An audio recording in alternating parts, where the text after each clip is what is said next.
Hello students, welcome to my YouTube channel. Today we'll solve some numericals on coplanar concurrent forces.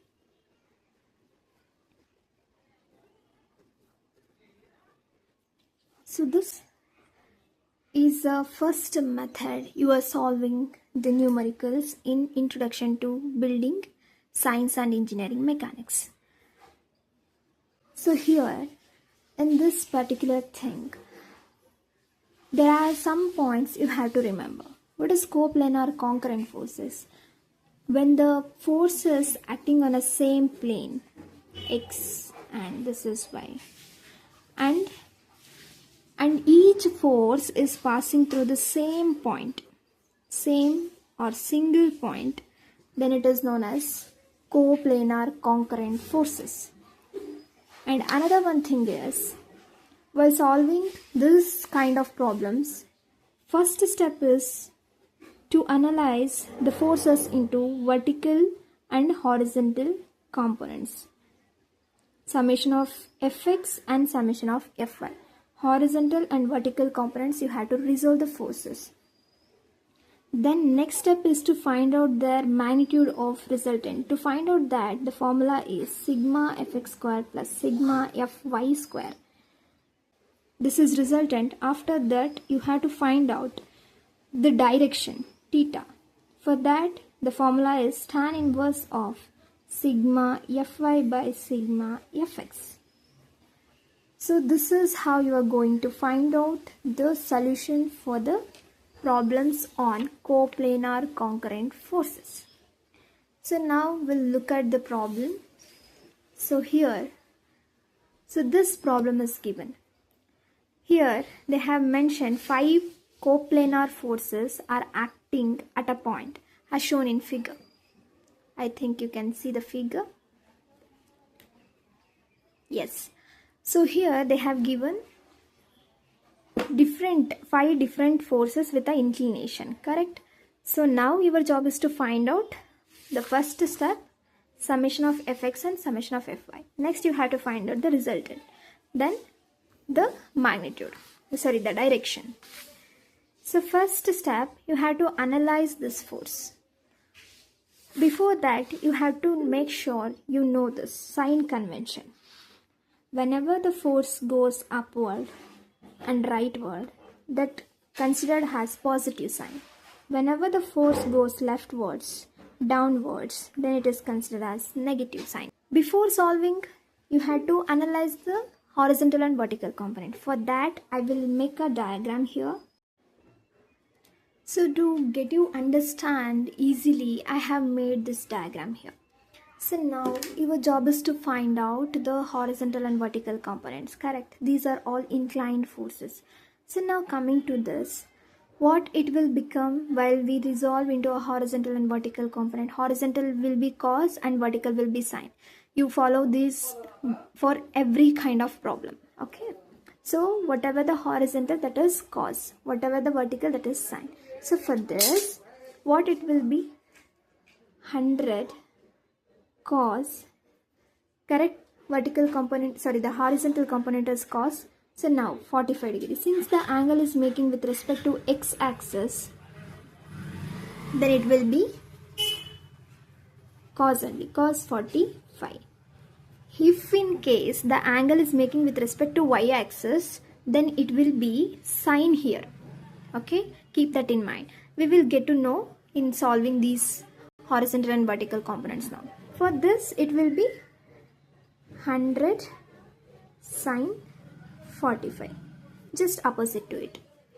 Next, come to this. What it will become? See here, the angle is making with respect to y-axis, then it will be 200 sine 30. Understood the difference? Whenever the angle is making with respect to x-axis, you have to write cos. Whenever the angle is making with respect to y-axis, in the x component, you have to write sine. So this is only the difference. Next, opposite to it, 200 cos 30. Finished? So next, come to this. Here also the angle is making with respect to y-axis. This will be 200 sine 30, 200 cos 30. Correct? Next, come to this. This is 275. Here the angle is making with respect to x-axis. Then it will be 275 cos 6, 275 sine 6. Here the angle is making with respect to y-axis. Then it will be 250 sine 20, and vertical will be cos, that is 250 cos 20. Understood? So now your job is to find out sigma fx. What is sigma fx? Wherever the horizontal components are there, you had to add those. Okay, so coming to this, this is moving towards the right side, so it will be considered as positive. 100 cos 45, it will be a plus sign. Correct? Okay, will come however they have written. So minus 200 sine 30. Can you see they have started from here? So this is minus because the force is moving towards this side. So 200 sine 30, that is minus. Next they have taken this force, minus 275 cos 6 sine cos, correct? Next, this is minus 250 sine 20, correct? Next, they have moved to this, that is 100 positive, correct? Moving towards right, plus cos 45. Next here, plus sine 200 sine 30, 200 sine 30. So, while calculating this, you will get minus 288.287 Newton. Next, come to this vertical components. Similarly, you have to analyze for these vertical components. Start from this 200 cos 30. It is positive, so here also it is positive.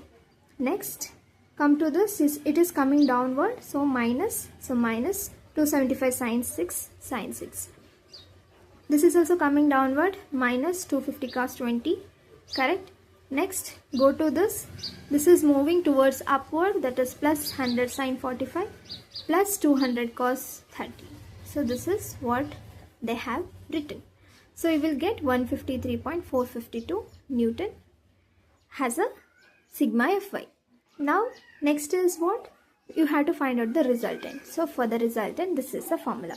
Whatever you got for sigma Fx and sigma Fy, put the value in the squares. This is sigma Fx square plus sigma Fy square is equal to 326.587. So I have written here. So here, can you see? I have mentioned earlier that here you have to find, this step is done. Now this step, sigma Fx and sigma Fy square. After this, you have to find out tan inverse, that is direction. So here they have did it. You will get it as 326.584 Newton. Next, our job is to find out sigma Fx by sigma Fy by Fx, because tan is what? Opposite by adjacent, correct? So it is y by x. Now substitute theta is equal to tan inverse of sigma Fy and Fx value here. You will get theta value as 28.02 degrees. So this problem ends here. I hope you understood all the steps of this problem. If you are having doubt in any of the section or any of the step, please feel free to drop it in a comment section. I will answer it. Thank you everyone. Please like, share and subscribe the YouTube channel and follow for more videos. Thank you.